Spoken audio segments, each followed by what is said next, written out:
Good morning. It's so really great to be with you. What a belter of a reading we've got this morning. It comes from a fabulous new Church of England campaign called Have Yourself a Jolly Sunday. It's a really amazing reading. And it's great to be sharing with you again. Many of you know I've been away for 3 weeks on compassionate leave. My wife had a major operation, and I just want to say thank you for all your prayers, because you've been, it's been great to receive some really great cards, some flowers, and boxes of chocolates and that kind of thing. If you haven't brought them already, you can still put them on my desk. So you can still do that. There is still time. But thank you so much for your prayers. My wife is well on the road to recovery. Well, we've been ambling through the book of James over the last few weeks, and we've been looking at that together. If you haven't seen all of the series, or you've only seen part of it, then go onto our YouTube channel, which you will find to be the most wonderfully rich resource. Watch it, subscribe to it. You can see some really great messages on there about the book of James and some of the things that we've done throughout the year. If you want to catch the vision, go and have a look at our YouTube channel and subscribe and find out what's happening. Because James is a really practical book, isn't it? It's often said that James is to the New Testament what Proverbs is to the Old Testament. And it contains within its pages rather a lot of wisdom. And at first glance, this passage that we have just read together presents to us some really harsh and sobering words. But often, harsh and sobering words are a little bit like antiseptic applied to a wound. It stings at first, doesn't it? But ultimately, the goal is always the same. The goal is to bring healing to us. And in the same way, truth and wisdom stings. That's its role. That's its purpose, to bring healing and to steer us onto the right path. But the wisdom of James is slightly different from the wisdom of Proverbs, in the sense that it is wisdom of a certain kind. And it's wisdom for the church. And it's wisdom for what it means to be the church itself. It's wisdom for what it means to be the people of God. What does it mean to be representatives of the kingdom? And what it means to live the Christian life the other side of the cross. Because, like us, James isn't writing in a vacuum. He's not living in a vacuum. He isn't living the Christian life on some utopian planet. He's not living the Christian life in isolation. He is aware, very painfully, of that we as Christians find living the Christian life difficult. And it presents to us many challenges. Challenges which, through no fault of our own, can, if left unchecked, force us to veer off and take a different path and a different journey as we walk along that lifelong journey of life and faith. And sometimes it's those little things that make the biggest difference. See what you think from some of these examples. Some years ago, the 6-1 favourite in the Derby didn't run because its tail got caught in the starting gate. A US workman's boot fell into a nuclear reactor, forcing it to shut down for 17 days.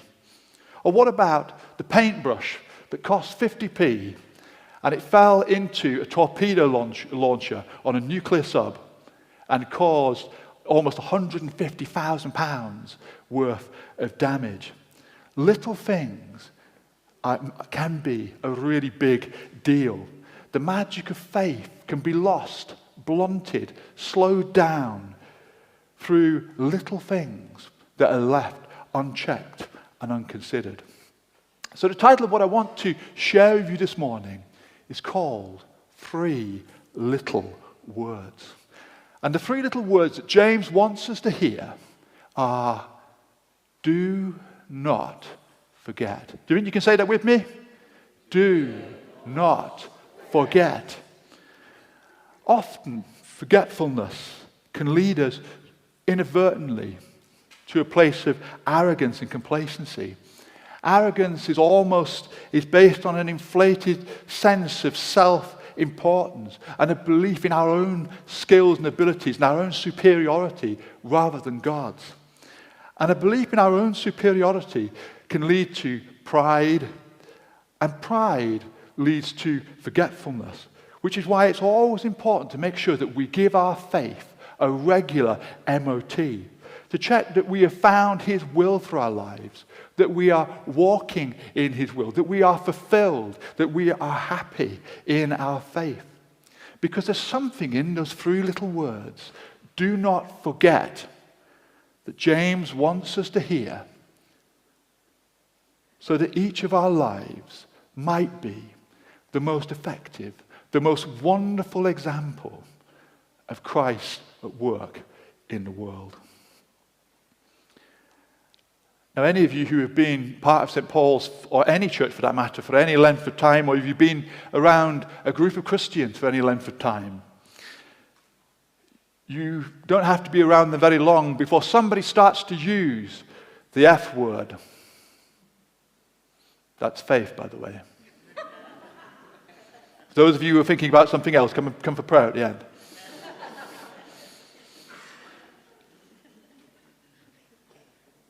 I'm going to start laughing in a minute too.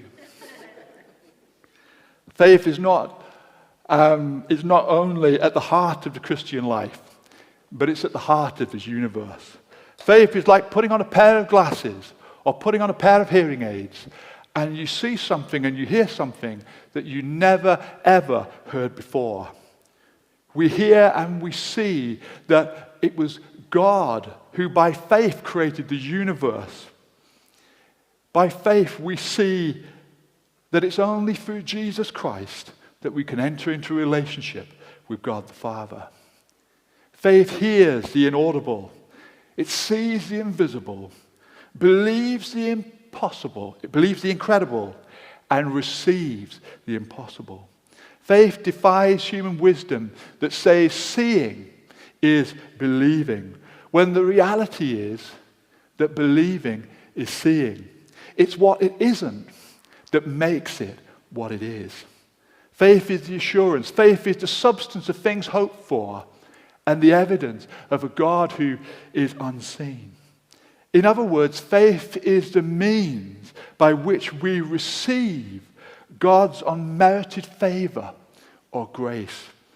And there's nothing that we can do in this life to win God round, to win God over. There are no acts, there are no works. There is nothing that we can do to win God over and win God's favor. Nothing other than faith in Jesus Christ. And everything that the cross represents can bring us into a relationship with God. Now, granted, I probably don't look like the average rock and roll fan. But in my younger days, I was rather a fan of rock music and rock and roll. And one of my favorite artists was a guy called Alice Cooper. Any Alice Cooper fans in here? Not as many as the 9:30. That surprises me. And I read a really amazing interview that he did in a national newspaper about 3 years ago. And I was amazed to discover he's actually a Christian.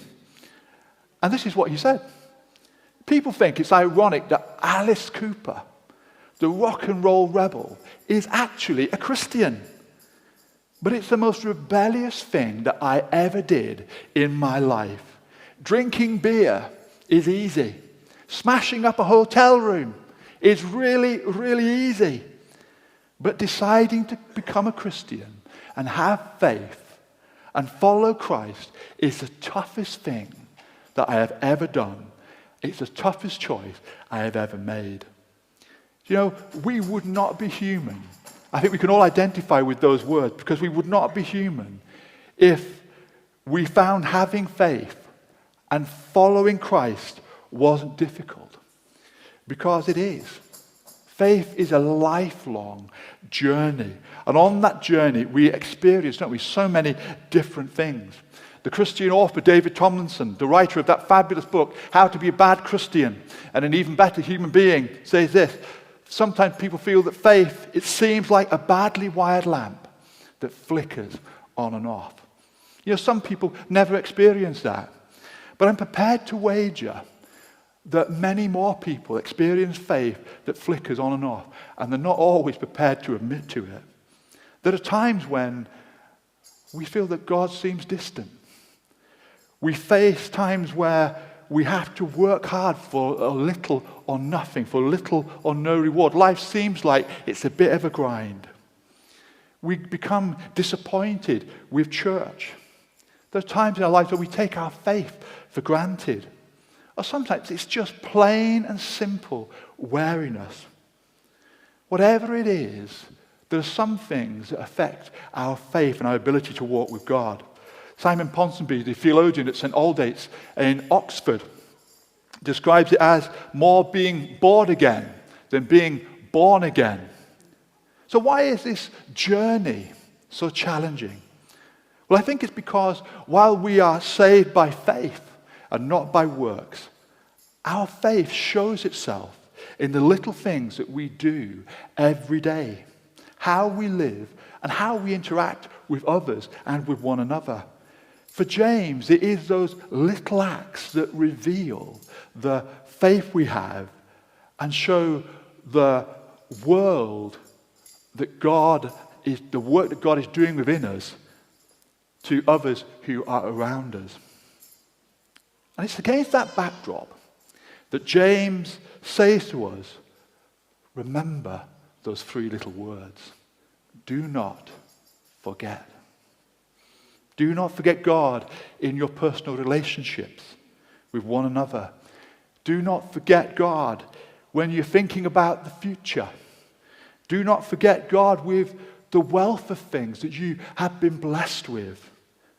How about another one, which is perhaps more poignant for us at the moment? Don't forget God in your worship. I don't know what the last few weeks or months has done for you, but I've certainly started to think again about why I worship. What am I doing on a Sunday morning? What's happening in that interaction? Because everything in life comes out of worship. What's going on in that interaction? I've looked at my heart. I'm sure you may have done the same. What's going on? What's happening? Don't forget God in your worship. Because it's easy to remember God in the big things. It's easy, though, to forget him in the little ordinary things that we do in everyday life. Probably because we think we're big enough and we can handle it. We can deal with it, particularly when it comes to dealing with other people.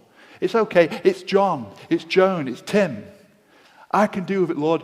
You have the afternoon off. But of course, that's not always the way to deal with it.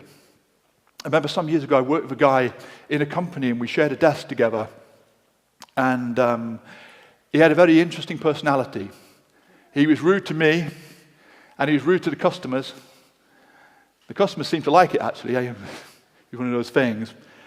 But I thought I could handle that relationship. I thought by being my affable self every day, I could cope with this. I didn't need God in that situation. By accepting somebody else's faults, I thought that they would accept all my failures, all my weaknesses too. But after a few months, that started to become a little bit wearing. And I started to think some pretty not great stuff, some pretty unholy thoughts.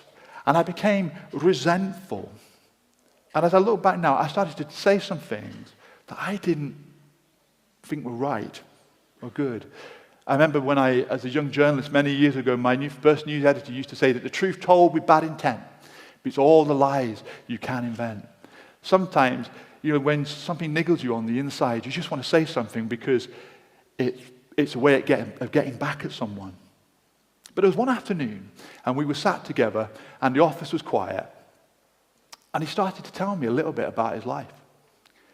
And he started to tell me about the parent that had died very early on in his life, how that had then affected him, the battle with depression, the battle with taking antidepressants, which by willpower and by personal strength, he somehow managed to overcome that. And suddenly, in that moment, I saw someone else, someone who I hadn't seen before, and I realized that I'd made a judgment about that person that perhaps I had absolutely no right to make.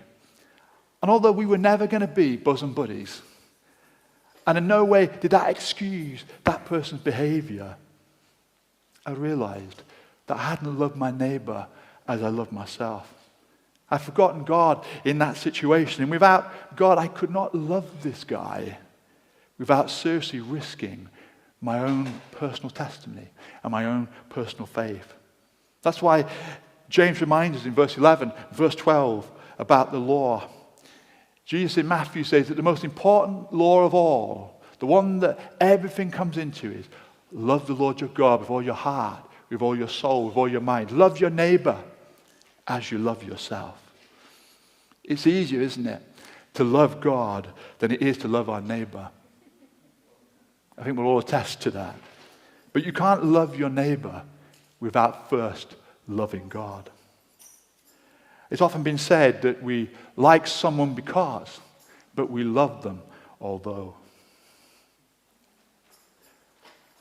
Paul writes in Romans 13, he says, "Let no debt remain outstanding except the continuing debt to love one another, for whoever loves others fulfills the law." All the laws are summed up in this one command: love your neighbor as yourself. Love does not harm your neighbor. Therefore, love is the fulfillment of the law. Therefore, says James, do not forget me. Do not forget God in your personal relationships. Another area of our life which it's very difficult to trust God is when it comes to the future. I remember about 12 years ago, after 4 years of trying, I was able to finally get a place at teacher training. And over the last few years, I'd done various different placements and very different things. And I've been blissfully unaware of the realities of teaching. If you're a teacher or you have any connections with school, you may understand what I mean. But my head was wonderfully full of cheerful children and myself being a sort of a latter-day Mr. Chips. All I could see myself was the head of the little village school in the heart of the Yorkshire Dales, probably shaking hands with Gervais Finn. But what I'd forgotten in that big life shift, what I'd forgotten was God. This is what I wanted to do. I thought, God, you take care of the spiritual stuff. You take care of what happens on a Sunday. Good church, great fellowship. But less than 8 weeks into that training, I had the first of 2 epileptic seizures. The result of which was that the consultant said to me, look, you can't continue. You can't carry on. And I can stand before you this morning and I can honestly say I've never felt more of a fool in my whole life. Because I thought of all those people that I told that I was going into teaching, I was going to be the next big thing. Of the career that I told them I was going to have with such certainty. Well, if you really want to make God laugh, tell him your plans for the next 6 months. I remember the last time I preached this message, and it was February 2020. And I remember reading that line, little did I realize what was going to happen in the next 6 months, where a whole life and a whole world were turned upside down. If you really want to make God laugh, tell him the certainty of your plans for the next 6 months. There is no point making plans for the future as Christians, as people of faith, said James, without putting God at the heart and the center of those. Ask yourself, where do you want to be in 10 years' time? Where do you want to be this time next year? Or how about tomorrow morning? How would you feel if God stepped in and rearranges those plans? In all your ways, acknowledge him, and he will make your path straight. No matter what our age, I'm in my mid-40s, and I'm becoming increasingly aware of how short life is. If you're in that place where you're looking to the future, don't plan without putting God at the center. Lord, what do you want? What do you want from my life? Help me to find your will. Help me to walk in it. Remember that you were born for such a time as this. Perhaps this morning you're listening to me and you're frightened of putting your life into God's hands, because when you're planning for the future, we like to have it all in hand. And it's hard because to put yourself into the hands of another, It's hard to put yourself into the hands of God himself. I remember my dad once saying when I was growing up, never be afraid to trust an unknown future to a known God who is for you and not against you. If you're in that place of looking to the future this morning, never be afraid to trust an unknown future to a known God. He will never fail you, and he will never, ever let you down. Do not forget God in your future plans. Seek him for your life. Put him at the center of everything that you do, says James, and he will not disappoint you. In the Western world, particularly, we are aware that God has made us wealthy in so many ways.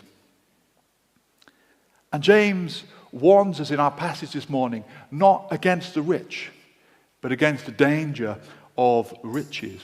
And that's not just the financial kind. It's often been said that there are many rich people in this world.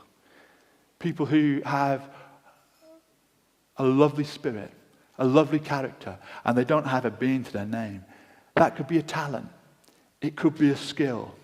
It could be a nice home. It could be a family. It could be a wife. It could be a husband. It could be a partner. We could have 101 other things to that list. But it's too often easy to forget who gave us those things. Where did they come from? Who do we honor? They came from our Father in heaven. He gives them to us. I was reminded as I was writing this about a documentary I was watching on National Geographic. Was it a couple of years ago? And it was about how wild hunters in Africa capture monkeys in the wild. And what they do is they slice a coconut in half and they hollow it out. And then what they do is they put a little hole in the side of the coconut and they put the orange back into the middle and they put the two halves of the coconut shell back together. And then they hang it on the side of the tree. And the monkey comes along and realizes that there's a smell of coconut and locates it inside the coconut shell. And so it puts its hand inside through the hole and grabs the orange. But what it doesn't realize is the hole's too small. It can't pull the orange back through the hole. And all the while, it's completely oblivious to the danger that surrounds it. And the native hunters just walk up and throw a net over the top of the monkey. And that's the end. The monkey's trapped. And we often hear that if we hold on to our wealth, the things that God has given to us, that will make us happy. Yet under that illusion, some people spend their whole life trying to pull the orange out of the coconut.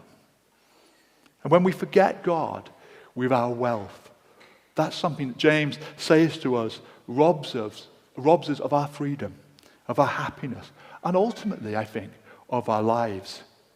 Christ calls us to give out of the abundance of our hearts the treasure that he has placed within. God has made us wealthy in so many ways. So let's use that, says James, for our fellow man, to serve the community of Weston-super-Mare, those whom we know, those whom we love. Let's this Christmas use the wealth of what we have to invite people into our home, into this house, and share with them the great story of love that came down and advanced the kingdom of God. So as I come to a close, let's stand together as I come to a close, and we're going to come into our time of ministry.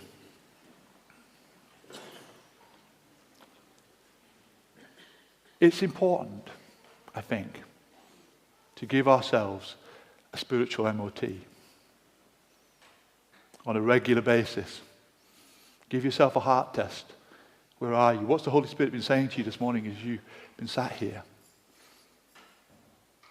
We don't come into a relationship with God through anything that we do in the natural. But we come into it by faith in Jesus Christ. And that faith shows itself through how we live and what we do. Through our personal relationships, through our plans, through our riches. It's important to put God at the heart of all of those because he is the source of our life. That's where our personal testimony comes from. He calls us and he says to us, do not forget. The source of happiness and life is finding his way, finding his will, and walking in it. Do not forget. For that reason, each of the things that we've spoken of this morning, they're not negative, they're really positive because they're all about lifelong discipleship and the journey that we're all on together. And that journey starts, says James, with those 3 little words. Do not forget. Amen.